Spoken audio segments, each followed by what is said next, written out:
আসসালামু আলাইকুম। আজ আমরা শিখব কীভাবে কম্পিউটারে মনিটরে সফটওয়্যারগুলো ইনস্টল করার পরে সামনে আনতে হয়। সেগুলো আমরা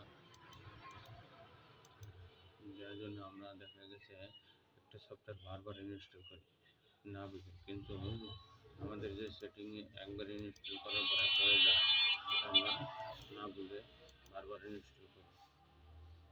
তাই আজ আমরা শিখব কীভাবে ইনস্টল করব। যেমন আমাদের এখন ক্যালকুলেটরটা দরকার, সবসময় ইনস্টল করা আছে। এটা আমরা মাউসের রাইট বাটন দিয়ে টান দিয়ে এখানে ছেড়ে দিলেই হয়ে যাবে। তারপর আমরা ওপেন করে সব কিছু কাজ করতে পারবো। এরকম আমাদের যতগুলো সফটওয়্যারই আছে সেগুলো আমরা সামনে আনার জন্য ক্যামেরা, তারপর যত যা আছে যত সফটওয়্যার আছে সব এখানে আছে। এগুলো ইনস্টল করার